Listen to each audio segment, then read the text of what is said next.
RCF, à vos côtés. Bienvenue à notre nouvelle chronique à vos côtés sur RCF Bretagne.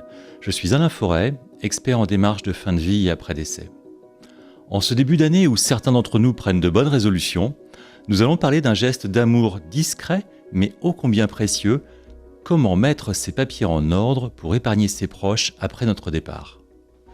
Quand on perd un proche, on est plongé dans une tempête d'émotions, mais à cette peine s'ajoute une montagne de démarches administratives. Imaginez, 60 démarches en moyenne, 25 organismes à contacter, souvent sur plusieurs mois. Alors le notaire et les pompes funèbres vont vous aider, mais il en restera beaucoup à votre charge. Une charge lourde, alors même qu'on aurait juste besoin de temps pour se recueillir. Alors pourquoi ne pas anticiper ? Anticiper, ce n'est pas penser à la fin, c'est penser à ceux qu'on aime. C'est prendre le temps de ranger, d'organiser pour leur épargner des recherches fastidieuses et du stress inutile. Mais ranger ses papiers, c'est aussi important pour soi-même. D'ailleurs, je m'appuie souvent sur les témoignages des participants à mes ateliers pour illustrer ce point. Beaucoup me confient, c'était mon conjoint défunt qui s'en occupait et je ne sais pas par où commencer. Ou, depuis que tout se fait sur Internet, je suis perdu. Je vous propose une méthode en 4 points, simple et pratique, pour gérer vos papiers et éviter bien des tracas à vous comme à vos proches. Première étape, centraliser. Vous rassemblez tous vos papiers, les récents comme les anciens, dans un seul endroit. Ça peut être un tiroir, une boîte plastique qui ferme ou une mallette, peu importe, du moment que c'est pratique pour vous et surtout que vous regroupez vraiment tous les papiers, les plus récents comme les plus anciens. Deuxième étape, choisir une organisation simple qui sera facile à retenir. Vous allez choisir vos propres catégories pour vous souvenir dans quelle catégorie est rangé tel ou tel document. Ces catégories doivent correspondre à des thèmes faciles à comprendre et qui vous parlent. Je vous donne mes exemples de catégories. La première pourrait s'appeler « Mes informations personnelles ».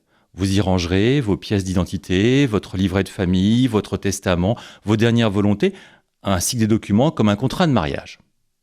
Ensuite, vous pouvez créer une catégorie « Ma santé », où vous mettrez votre carte vitale, votre carte de mutuelle de santé, vos directives anticipées, vos ordonnances et vos résultats d'examens médicaux.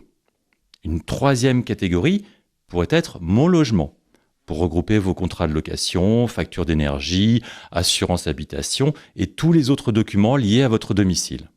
Et puis il y a la catégorie « Mes biens », qui va inclure tout ce qui concerne vos comptes bancaires, vos livrets d'épargne et vos actes de propriété.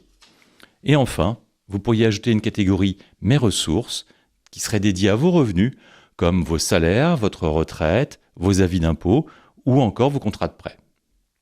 La troisième phase consiste à faire le tri pour désencombrer.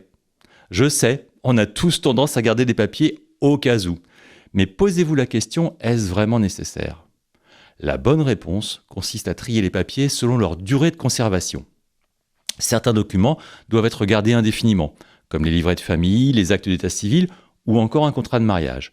D'autres doivent être conservés selon un délai légal ou recommandé. Par exemple, les relevés de compte bancaire doivent être gardés pendant 5 ans après l'opération qu'ils concernent. Les factures de gros travaux, elles, doivent être conservées 10 ans, tandis que les factures d'énergie peuvent être détruites après 5 ans seulement. Enfin, certains documents sont simplement à traiter, puis à ranger ou à jeter. À l'issue de ce tri, vous n'aurez que 2 et seulement 2 choix, les conserver ou les détruire. Si vous vous interrogez sur la durée de conservation de tel ou tel document, vous pouvez me contacter, je me ferai un plaisir de vous fournir ces informations.